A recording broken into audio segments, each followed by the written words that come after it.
मेरे साथ इस वक्त बात करने के लिए हैं जावेद अहमद राना। ये कैबिनेट मिनिस्टर हैं जम्मू कश्मीर गवर्नमेंट में। न्यूज़ 18 से बात करने के लिए आपका बहुत बहुत शुक्रिया जावेद साहब। मेहरबानी, शुक्रिया, नवाजिश।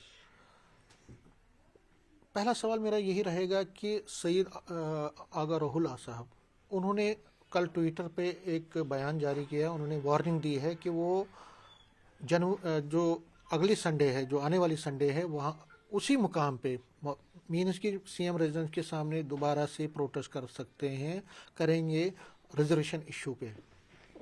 देखिए, जहां तक रिजर्वेशन इशू है, वो कैबिनेट ने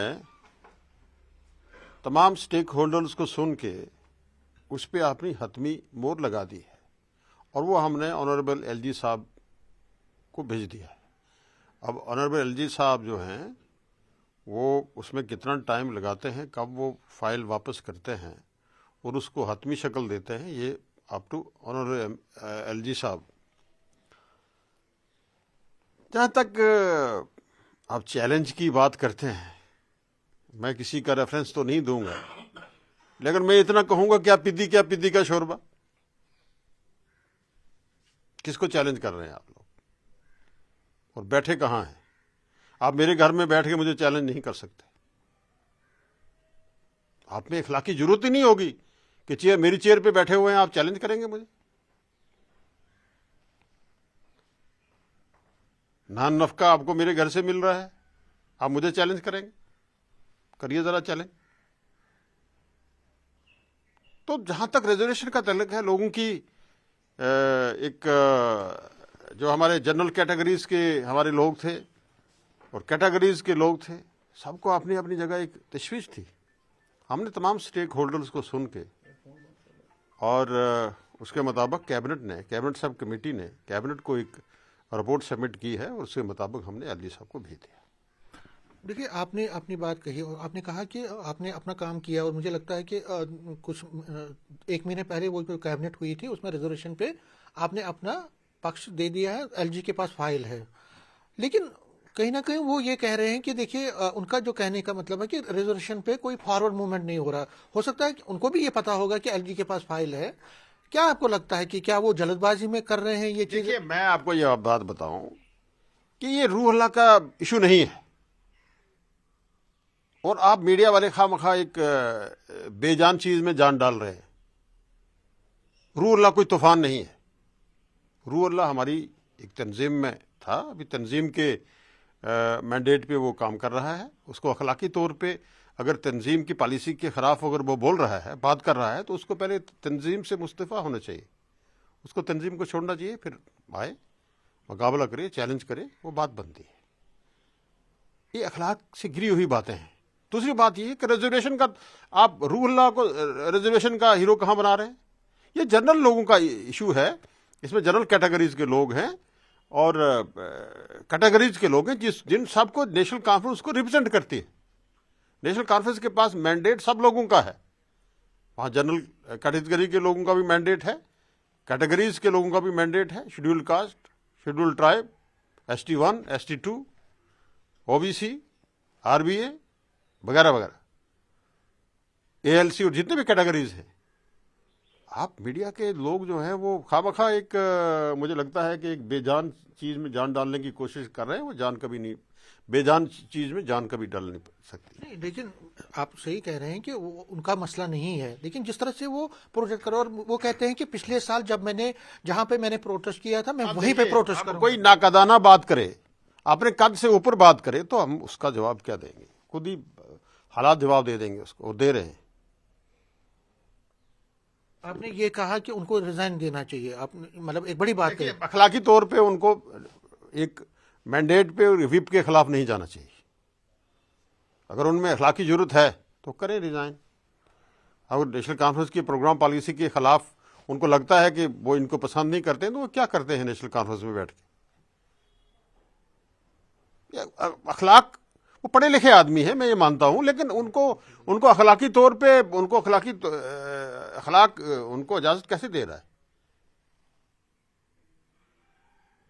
अब मुझे लगता है कि आप मीडिया वाले ज्यादा जो हैं चिंता है आपको उनकी। चिंता की बात नहीं है, एक इशू है, लेकिन वो ये इशू कह जो रहे है हैं, देखिए ट्वीट इशू जो है वो रूह अल्लाह का नहीं है। इशू वो सबका इशू है, हमारा भी इशू है। जब हम कैबिनेट सब कमेटी में बैठे थे, हमने भी तमाम इश्यूज को एड्रेस किया है, और तमाम लोगों की जिम्मेदारी जो है वो नेशनल कॉन्फ्रेंस को एक मैंडेट है, गवर्नमेंट को मैंडेट है, और गवर्नमेंट वादाबंद है। ऑनरेबल चीफ मिनिस्टर साहब ने ये क्लियर कह दिया था कि हम किसी के साथ बेइंसाफी नहीं करेंगे, और उसमें एक समय लगा, टाइम लगा, वो हमने एलजी साहब को भेज दी है। अब बात करें, जहां फाइल है वहां बात करें, वहां से निकलवा लें। दिल्ली में बड़ी दोस्तियां उनकी बढ़ गई हैं, दिल्ली का असर है, ये वो नहीं बोल रहे हैं, ये दिल्ली बोल रही है उनके अंदर से, और दिल्ली में उनका असर है, तो निकलवा लें ना फाइल, एलजी के पास फाइल है। यही सवाल मैं अब पूछने वाला था, लेकिन आपने पहले ही इशारा दे दिया कि आपको दिल्ली के साथ कोई डायरेक्शन आ रही है। देखिए, उनके दिल से दिल्ली बोल रही है, और दिल्ली में उनका असर सुख है, दिल्ली के साथ उनकी बड़ी प्यार हो गया है। और अब बात करें दिल्ली में, एलजी साहब के पास फाइल है, निकलवा लें वहां से। कैबिनेट ने तो कर दिया, हमने अपना काम कर दिया, हमारे पास फाइल नहीं है, हमने उसको हतमी शक्ल देके गवर्नर एलजी साहब को भेज दी। लेकिन वो तो ये कह रहे हैं कि आप बातचीत करो, लोगों को समझाओ।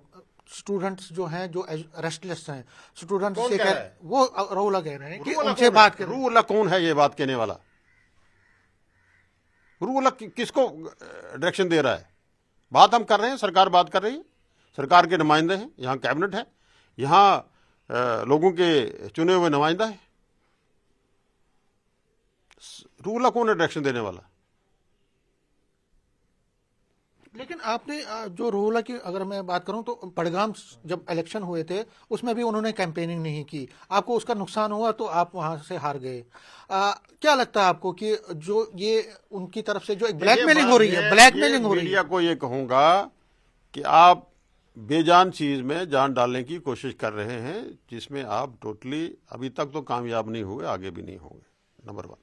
नंबर 2, आपके इलेक्शन में हुए, यहाँ बाई इलेक्शन हुए, इलेक्शन में हार जीत लगी रहती है। क्या रहा, हमारे कैंडिडेट ने भी कम वोट नहीं लिए, एक बड़ी फाइट दी है वहाँ, और क्या उसमें सबब रहे, उसमें क्या कारण रहे, वो बात अलग है। उसके लिए पार्टी ने 2 रोज़ा वर्किंग कमेटी में सारी चीज़ें डिस्कस की थी, और आज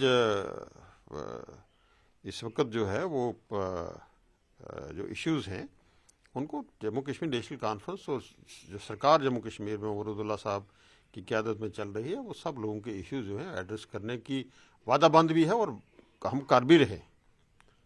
यहाँ कोई हमें अगर जो नाकादाना बात करेगा, तो वो मेरे ख्याल में उनको वाजिब नहीं उनके लिए, और अपने कद से ऊपर बात नहीं करनी। लेकिन क्योंकि पिछले साल भी वो पीडीपी भी उस प्रोटेस्ट में शामिल हुई थी, कई और पार्टी के नेता भी शामिल होते, तो आपको नहीं लगता अब बहुत हो गया, मतलब एक आप उनको ज्यादा से ज्यादा? देखिए,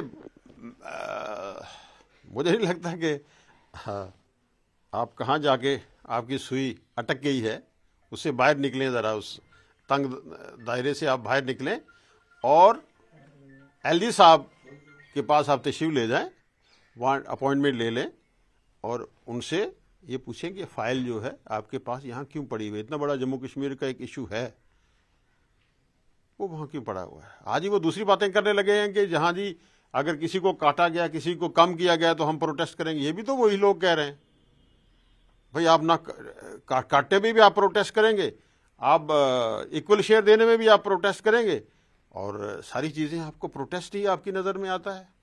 तो ये सब बीमारियां जो हैं दिल्ली से लगती हैं। मुझे पता है कि इस बीमारी का इलाज भी जल्दी हो जाएगा। दिल्ली की बीमारी जो है वो इतना ज़्यादा देर जिन लोगों को यहाँ लगी है, दिल्ली का जो इन्फेक्शन यहाँ जिन लोगों को लगा है, उनकी हालत आप देख लें।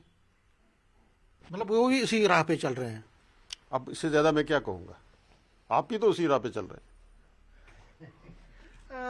राणा साहब, एक और बात करना चाहता हूँ कि कल शाम को एक और डेवलपमेंट हुई है। जो मीरवाइज उमर फारूक है, उन्होंने अपने ट्विटर से जो वो chairman all party Hurriyat conference का लगा हुआ था, उसको निकाल दिया है। कहीं ना कहीं आपको लगता है कि वो मेन स्ट्रीम की तरफ आप जा रहे हैं, और अगर वो मेन स्ट्रीम पॉलिटिक्स को ज्वाइन करते हैं, क्या आप उसको वेलकम करेंगे? बिल्कुल वेलकम करेंगे। हम तो तमाम लोगों को ये हमेशा कहते रहे हैं, जो लोग दूसरे रास्ते पे चले यहाँ, और यहाँ जम्मू कश्मीर की तबाही हुई, और जिसकी सज़ा जो है, नाकर्दा गुनाहों की सज़ा जम्मू कश्मीर के लोग भुगत रहे हैं। मैं कहूँगा ये बहुत ही अप्रोप्रिएट और मुनासिब वक्त है। अगर वो मेन स्ट्रीम में आना चाहें तो हमें खुशी होगी, इससे बड़ी हमारे लिए खुशी कोई नहीं होगी। क्योंकि सेपरेटिज्म का उनको भी आपको लगता है कि अब एहसास हो गया है कि अगर मेन स्ट्रीम से होना ही चाहिए, अगर नहीं हुआ तो होना चाहिए। और अगर वो ये रास्ता अख्तियार करते हैं मेन स्ट्रीम पॉलिटिक्स का, तो ये जम्मू कश्मीर के लिए नहीं बल्कि मुल्क के लिए एक खुशाइंद बात है। और मैं भी देश की लीडरशिप को ये रिक्वेस्ट करूँगा कि जो आए दिन आप देख रहे हैं, जैसे कल यहाँ आपने देखा नेशनल मीडियाज़ में कि कुछ गिरजाघरों के बाहर जो हैं वो कुछ लोग जो हैं वो प्रोटेस्ट कर रहे हैं और एक मजहबी रंग दे रहे हैं, उन पे भी कंट्रोल करना चाहिए। अच्छा जावेद साहब, सब लोग मेन स्ट्रीम में आए। मैं मोदी साहब को भी रिक्वेस्ट करूंगा कि वो अपने लोगों को भी मेन स्ट्रीम में लाएं। जावेद साहब, एक और बात है जो बाहर के, जैसे उत्तराखंड में एक अनफॉर्चुनेट इंसिडेंट हुआ, जो कश्मीर से बिलोंग करते हैं, उनको वहाँ पे मारा गया, पीटा गया। इस तरह से हिमाचल से भी कुछ आए हैं जो बाहर कारोबार करते हैं कश्मीर से, जम्मू कश्मीर के लोग। उनकी सिक्योरिटी के लिए क्या आप सरकार से मांग करते हैं, सेंट्रल गवर्नमेंट से? और ऐसे इंसिडेंट्स ना हो उसके लिए क्या आप चाहते हैं? क्या देखिए, इस पे हमेशा जम्मू कश्मीर का एक फिक्रमंद रही है जम्मू कश्मीर सरकार। कोई भी सरकार यहाँ रही हो, हमेशा हमारे लिए ये प्रॉब्लम, मुश्किलात हमें देखने को मिली हैं। आज भी हम मैं आपके चैनल के जरिए ये बताना चाहूँगा कि ऑनरेबल चीफ मिनिस्टर साहब जब भी प्राइम मिनिस्टर साहब से मिले हैं, होम मिनिस्टर साहब से मिले हैं, उन्होंने ये वहाँ सवाल जम्मू कश्मीर के स्टूडेंट्स हों, ताजर पेशा लोग हों, उनको उनकी सिक्योरिटी को लेके ये इशू जो है उठाया है। और उन्होंने, सेंट्रल लीडरशिप ने हमें हर वक्त इस बात का यकीन दिलाया है कि कोई ऐसी बात नहीं होगी, लेकिन फिर भी हो रहा है। तो मैं ये कहूँगा कि जम्मू कश्मीर सरकार जो है, जम्मू कश्मीर के जो हमारे शहरी हैं, जो हमारे तालिब इल्म हैं, हमारे ताजर पेशा लोग हैं, या जो भी है जम्मू कश्मीर से हमारे बाहर हैं, उनकी सिक्योरिटी के लिए, उनकी इज़्ज़त आबरू के लिए हम हमेशा उनके साथ खड़े हैं। और मैं अपील करूँगा ऑनरेबल प्राइम मिनिस्टर साहब इंडिया से कि वो उस पर इंटरवेंट करें और हमारी जो सिक्योरिटी है, जो हमारे लोगों की जो वो इस वक्त ताजर हैं, तालिब इल्म हैं, हमारे दूसरे हमारे लोग हैं, उनकी सिक्योरिटी को यकीनी बनाएं। क्या आपको लगता है कि जिन्होंने उनको पीटा है, या उनको जल्द से जल्द सजा मिलनी चाहिए? उनको सजा मिलनी चाहिए। और जो लोग भी लॉ एंड ऑर्डर अपने हाथ में लेते हैं, चाहे वो मजहबी अमूर को लेके हो या जो भी इस हिंदू मुस्लिम एकता में खलल डालने की कोशिश करते हैं, उनको आड़े हाथों लेना चाहिए, उनके खिलाफ सख्त सख्त कार्रवाई करनी चाहिए। दो और सवाल रहेंगे। एक डेली वेजर्स का इशू है और बहुत ही लंबा और पिछले कई महीनों से लगातार ये डोमिनेट कर रहा है। कब तक होगा उनके देखिए, वो पिछली कैबिनेट मीटिंग में भी हमने ये क्वेश्चन मैंने उठाया था, और ऑनरेबल जो हमारे मिनिस्टर्स हैं, ऑनरेबल चीफ मिनिस्टर साहब ने भी डेली वेजेस को लेके एक चिंता का इजहार किया। मैं यकीन दिलाऊंगा कि कैबिनेट ने गवर्नमेंट ने जो कमेटी बनाई थी, उसकी रिपोर्ट भी जल्दी आ जाएगी, और 2026 और 2027 जो है ये डेली वेजेस के लिए एक अच्छा साल साबित होगा। मतलब आप एश्योर करते हैं कि कुछ ना कुछ काम? इंशाल्लाह, बिल्कुल फेज मैनर में इंशाल्लाह ये हम ये इश्यूज जो हैं ये सेटल कर लेंगे। लास्ट में आपसे कुछ डोनर्स मिले थे, लैंड डोनर्स, जल शक्ति के जो प्रोजेक्ट जिन्होंने मैंने बता दिया कि फेज मैनर में हम ये सब चीज़ें उठा रहे हैं, और इंशाल्लाह लैंड ओनर्स का है, स्किल्ड लेबरर्स का है, हमारे अनपेड वर्कर्स का है, जितने भी हमारे इश्यूज हैं वो हम सॉर्ट आउट करें। बात करने के लिए बहुत बहुत शुक्रिया। कैमरामैन चांद के साथ में समीर भट्ट, न्यूज़ 18 जम्मू।